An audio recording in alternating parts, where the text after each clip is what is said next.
The wind was still. Snow dusted the cemetery lawn like powdered sugar. People whispered prayers, holding tissues and memories, and then it happened. Luna, a golden retriever with amber eyes, broke free from the leash someone had wrapped around a tree.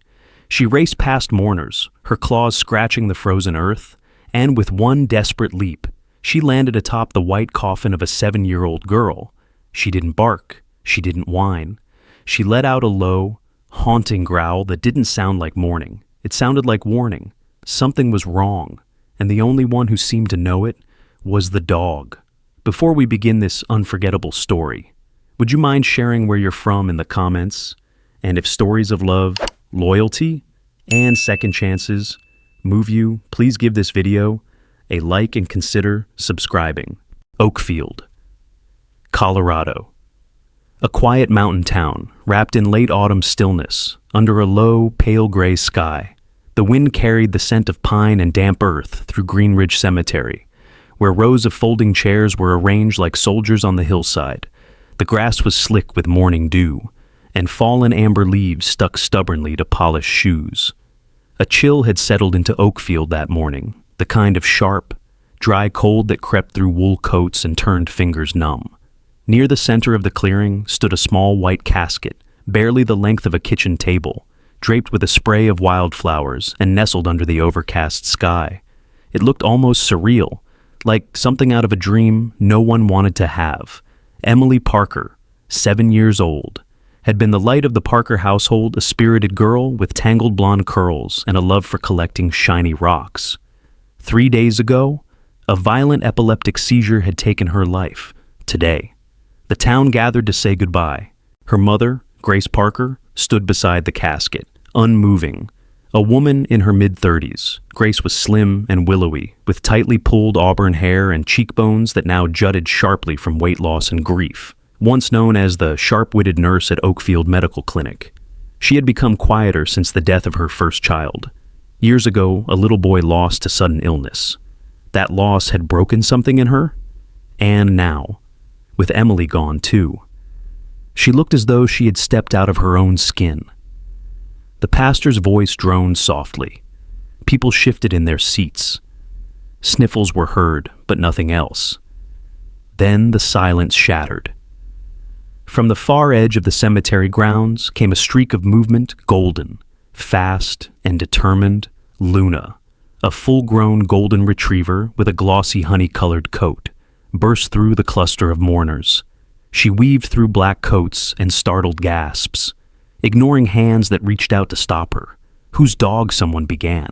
But others already knew. Luna belonged to Emily. She had been Emily's medical alert dog, trained to detect the girl's seizures sometimes minutes before they began.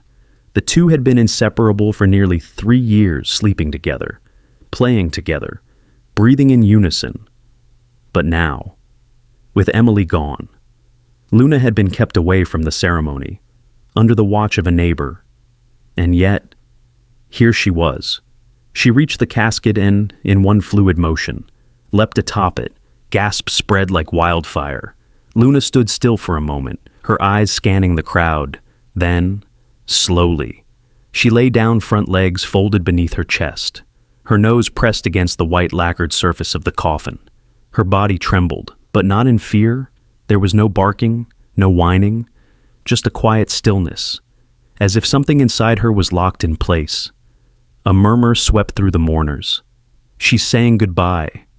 She loved that girl like her own, but someone else was watching. 2. A man stood apart, near the edge of the tree line, tall, solitary, in a worn green canvas jacket. His name was Nathaniel Nate Cole, once Oakfield's only veterinarian, now a recluse who lived alone in a cabin 2 miles up into the forest. His dark hair had gone silver at the temples, and his beard, thick and unkempt, framed a face that had not smiled in years. Nate had once been Grace's fiancé. Before tragedy struck, before the funeral of their son had driven a wedge between them, no apology could mend. He had vanished into the trees after that, leaving behind his clinic, his patients, his past. But Luna had brought him back. He had saved Luna as a puppy found her behind a shuttered meat farm, ribs cracked, paws raw, a wire collar embedded in her neck. He had cleaned her wounds, fed her, and trained her before giving her to Emily as a gift.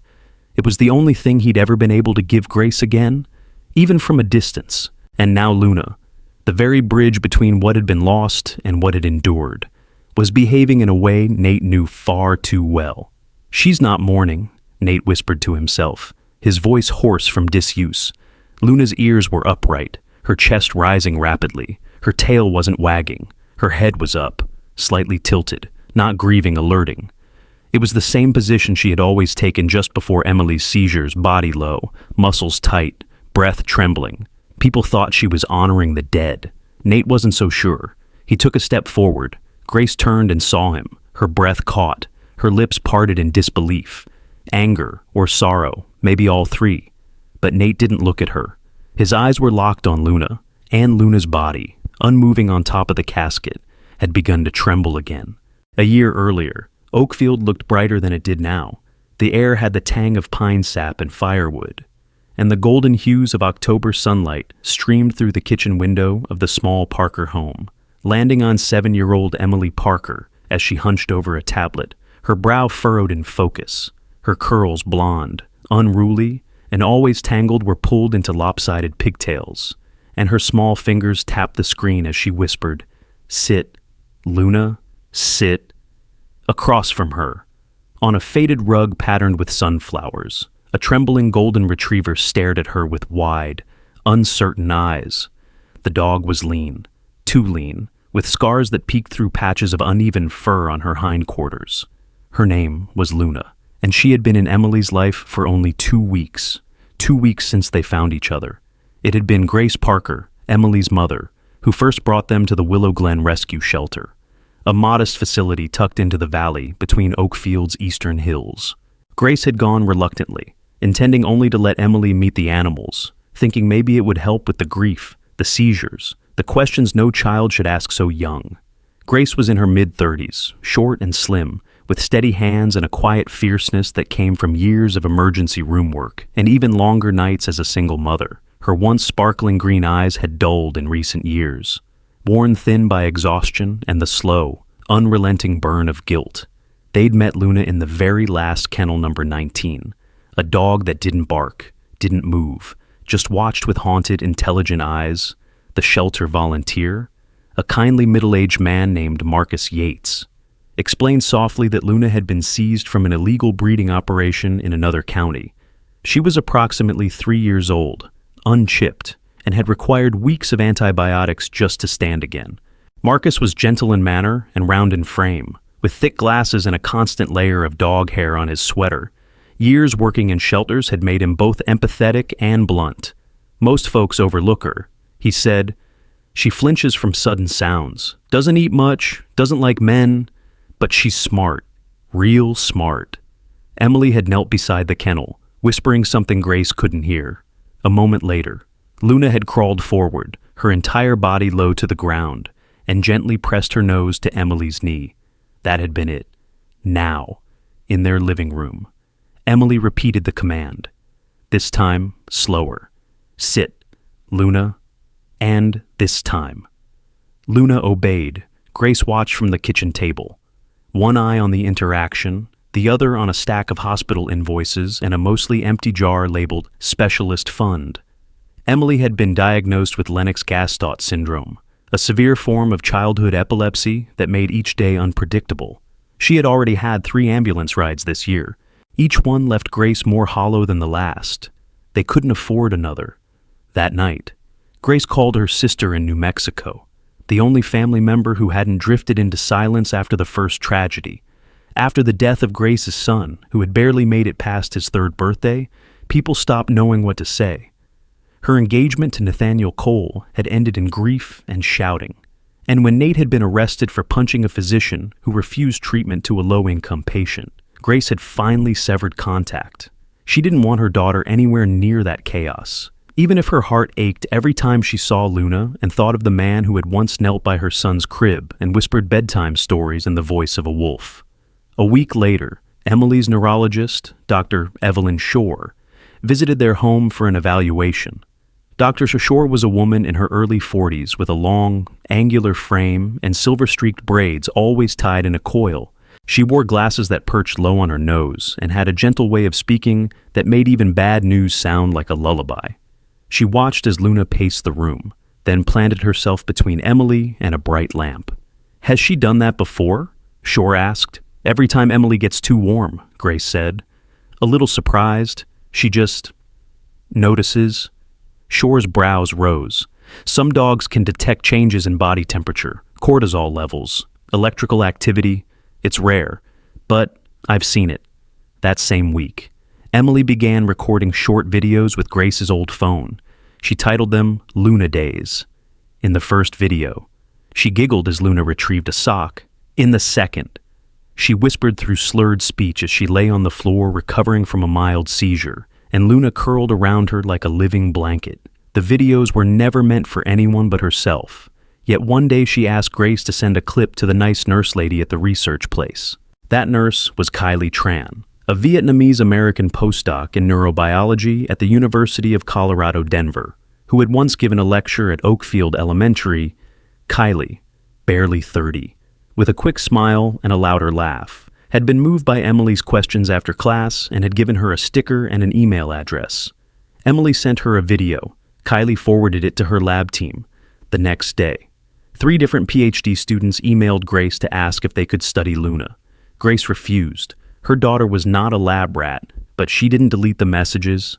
Weeks passed, and Luna began doing more than just cuddling. She began pacing 5 minutes before Emily's seizures. She whined at closed doors. She pawed Grace's leg during dinner. Moments before, Emily dropped her fork. Luna became Emily's guardian, her shadow, her warning system. One night, when Emily's breathing turned shallow and erratic in her sleep, it was Luna who woke Grace barking, frantic, scraping at the bedroom door. By the time the ambulance arrived, Emily was stable. The EMTs were stunned. "Where'd you train that dog?" one asked. "I didn't," Grace said, "but someone had." The next day, she searched for Nate. She found nothing. Only a mailing address for a P.O. box outside of Silver Pines, where shipments of vet equipment were occasionally delivered. No phone number, no email. The man had erased himself. Grace didn't write, not yet. Instead, she downloaded a journal app and began documenting Luna's alerts. She titled the first entry, "The Night Wind Barked First." And in the corner of the entry, she wrote one word she hadn't said aloud in years: Nate. The late spring sun warmed the wide field behind Oakfield's police training facility, where the town had gathered for the annual K-9 graduation ceremony. Folding chairs stretched across freshly trimmed grass, and a temporary stage, flanked by blue and gold banners, stood at the far end beneath the fluttering Colorado flag. The air was sweet with the scent of lilacs and the low hum of anticipation. Among the crowd sat Emily Parker, her blonde hair neatly braided and tied with sky blue ribbons to match the butterflies embroidered on her favorite dress. She fidgeted with a small velvet box in her lap, a gift for Luna. Her eyes scanned the field, searching for the familiar golden coat. On stage stood Officer Marianne Rhodes, a tall, commanding woman in her early 40s with cropped black hair and a face weathered by long shifts in Colorado sun. She had the measured calm of someone who had seen the worst and didn't flinch from it. As head of the Oakfield K-9 unit, she was the first to recognize Luna's potential. It had been her idea to enroll the golden retriever into the support program when she observed Luna's reaction during one of Emily's routine therapy sessions at the station. Rhodes believed in animals more than people, raised in a military family and twice divorced. She found order and truth in the way dogs worked. No politics, no excuses, just instinct and loyalty.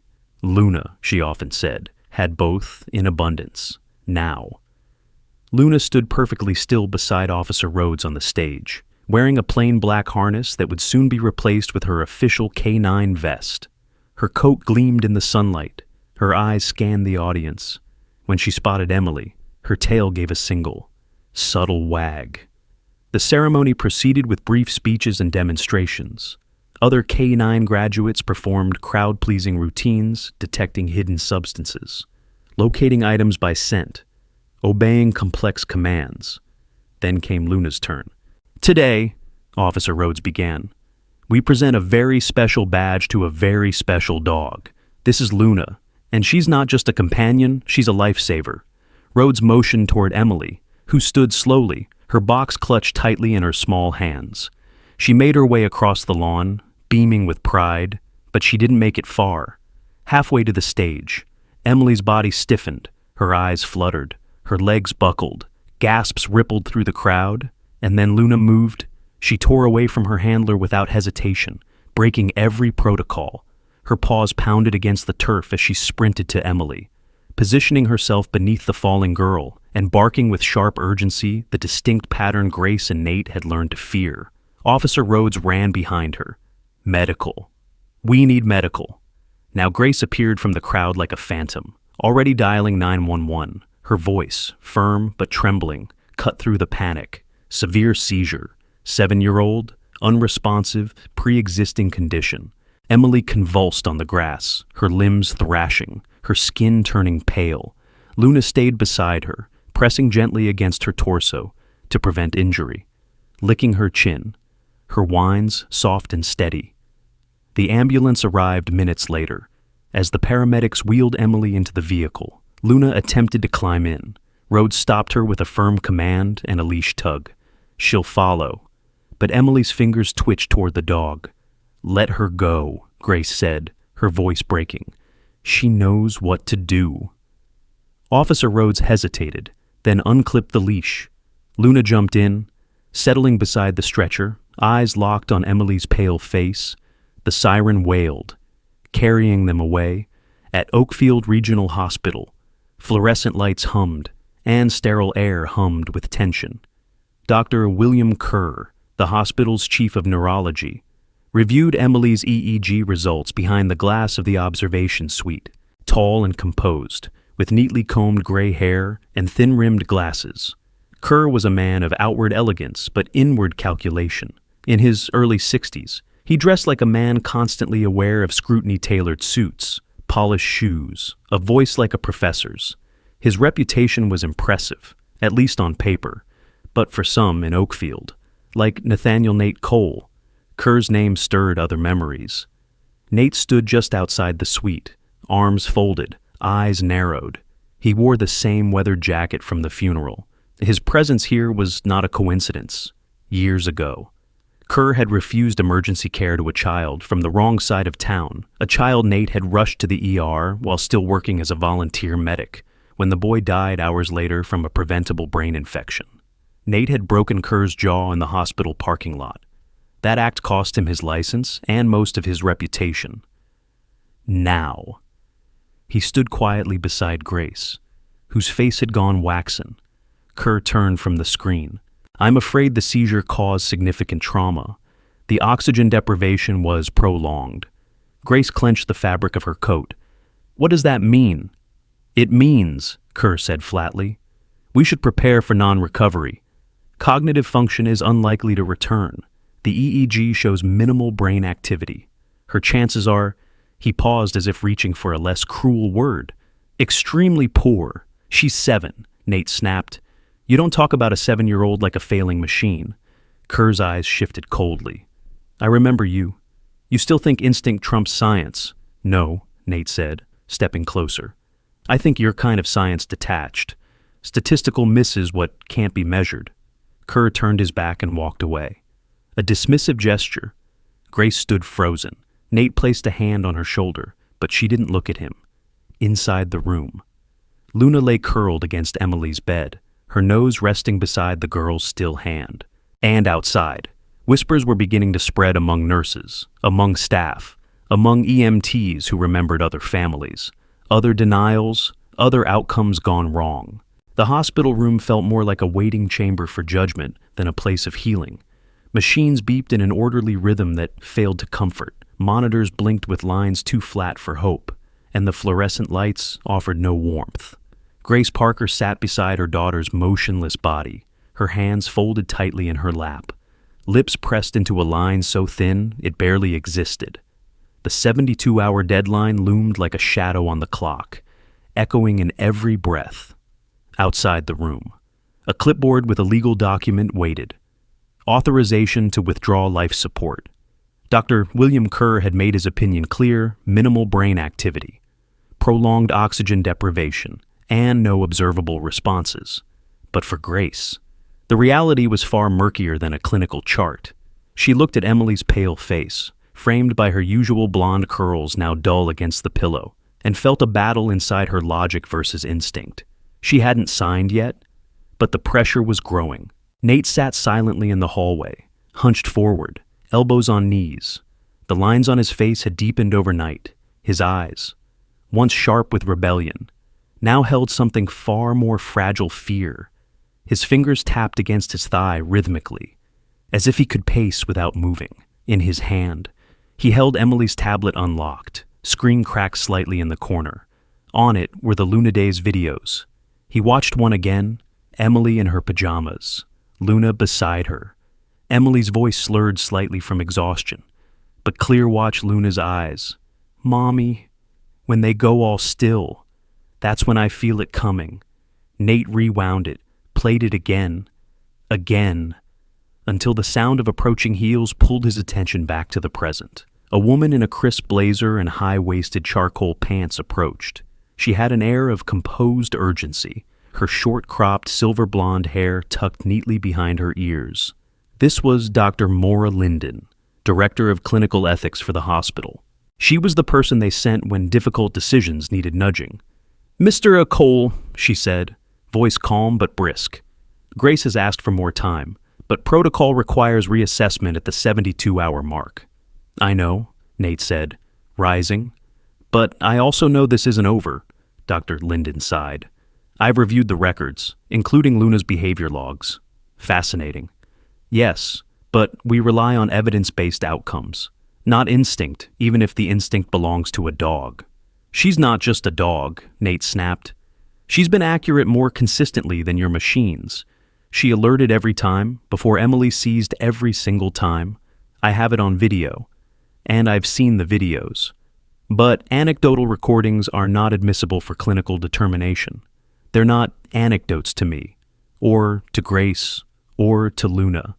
Dr. Linden studied him for a moment, something softer flickering behind her clinical reserve. "I know it feels cruel, but we must also think about what continued intervention means for Emily, for Grace, for you." Nate didn't reply. He just walked past her and into Emily's room. Luna was there, lying in her usual place by the bed. Her head rested on Emily's arm, her breathing low and steady. When Nate entered, she opened one eye but didn't lift her head. "She's not giving up," he whispered to Grace. Grace didn't respond.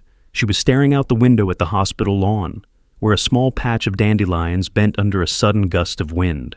Later that afternoon, Nate called Kylie Tran, the researcher from the University of Colorado, Denver.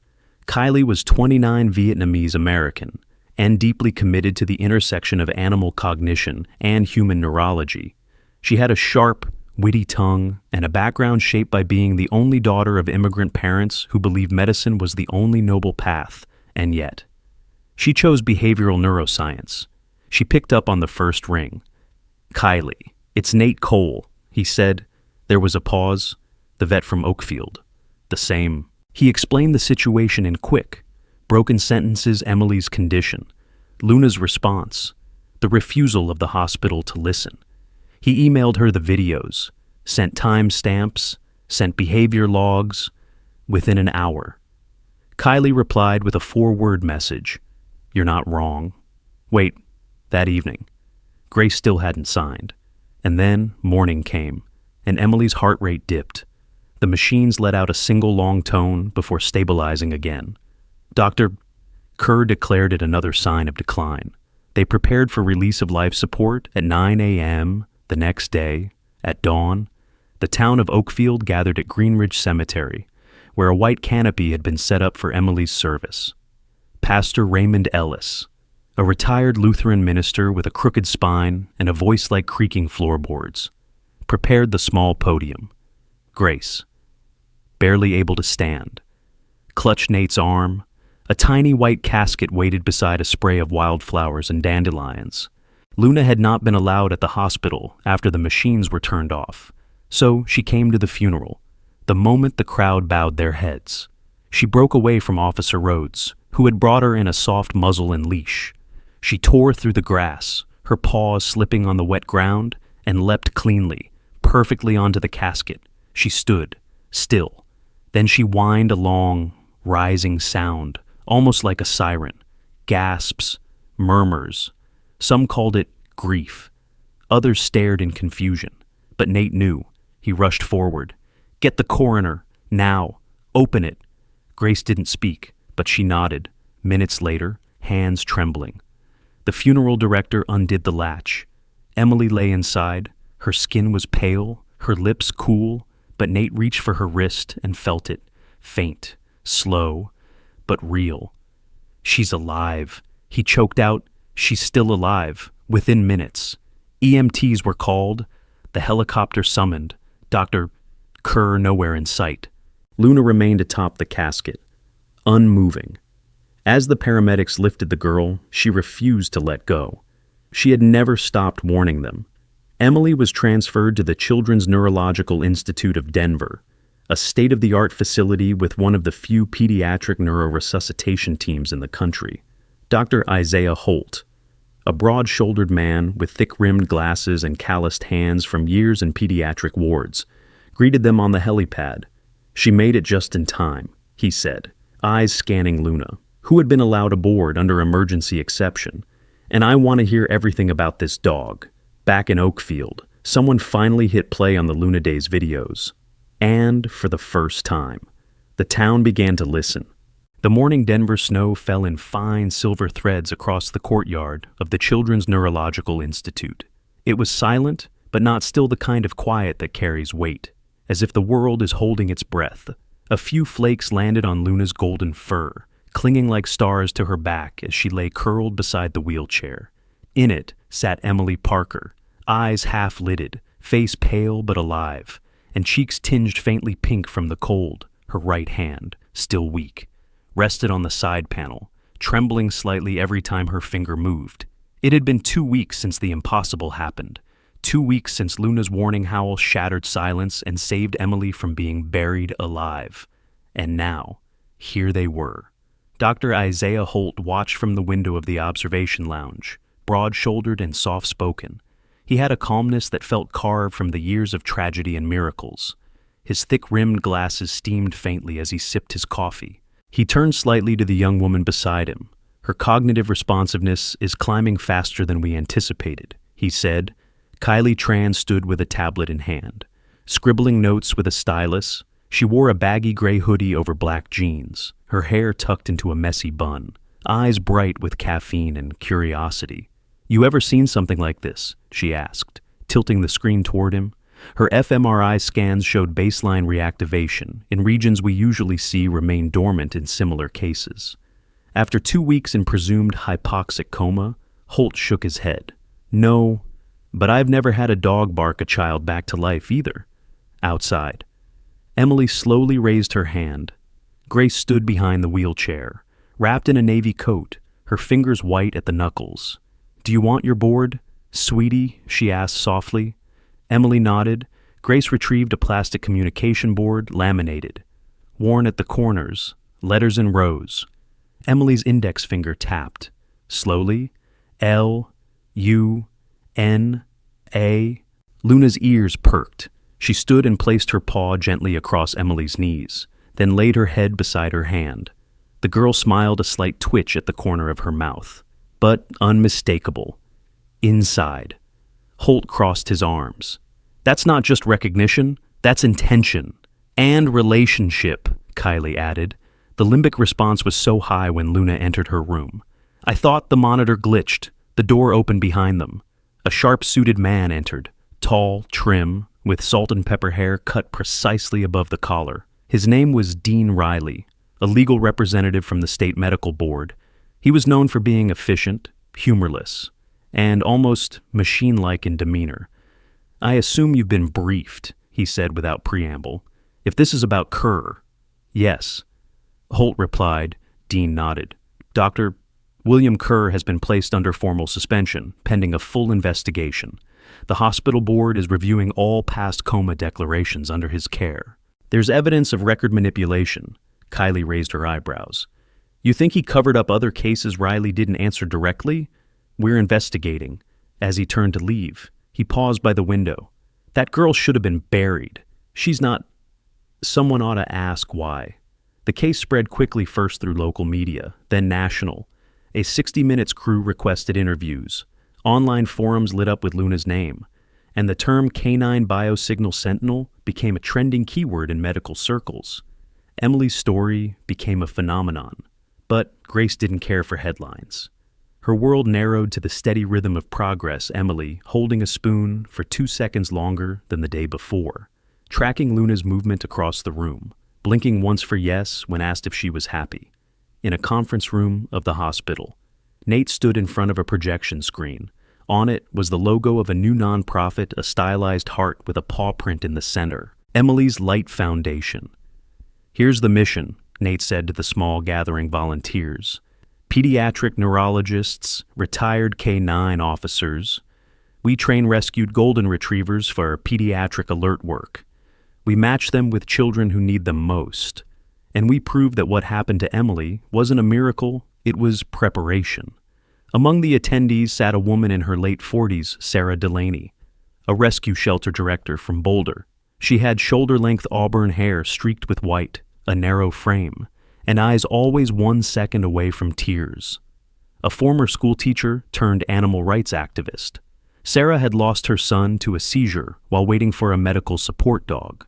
That loss reshaped her life, hardened her edges, and made her tireless in advocating for faster intervention programs.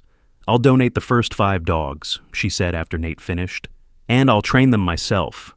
From the back of the room, Kylie added, and I'll run a study in parallel. Full behavioral scan correlation, pre- and post-placement.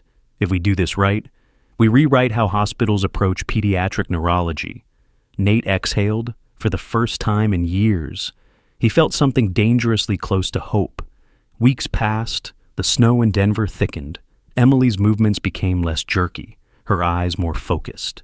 She couldn't speak yet, but her laugh, a soft, breathy sound, returned when Luna did her shake-a-paw trick. On the hospital lawn, a nurse had built a ramp. They wheeled Emily out daily now, bundled in scarves, hat, and thick mittens. On this particular day, a light snow had just begun again. Grace brought out cocoa in a thermos and poured it into a plastic mug with cartoon penguins. Emily held it, with help, and sipped. Luna, lying nearby, began to walk small circles around her, not pacing, more like dancing. And then she stopped, in the snow. Her prints formed a shape, a curved line, then another, then 2 rounded points at the top, a heart. Grace noticed first, then gasped. Nate walked over, boots crunching, and saw it too. Emily reached out toward the shape, her hand trembling again. She pointed, L-O-V-E. No one said anything for a while, because the snow kept falling, soft as a whisper, and the heart drawn by paw. Not hand remained, sometimes. Miracles don't come with thunder or lightning. Sometimes. They arrive on silent paws, with golden fur and gentle eyes. Emily's story reminds us that even when science has reached its limit, love has not. That perhaps.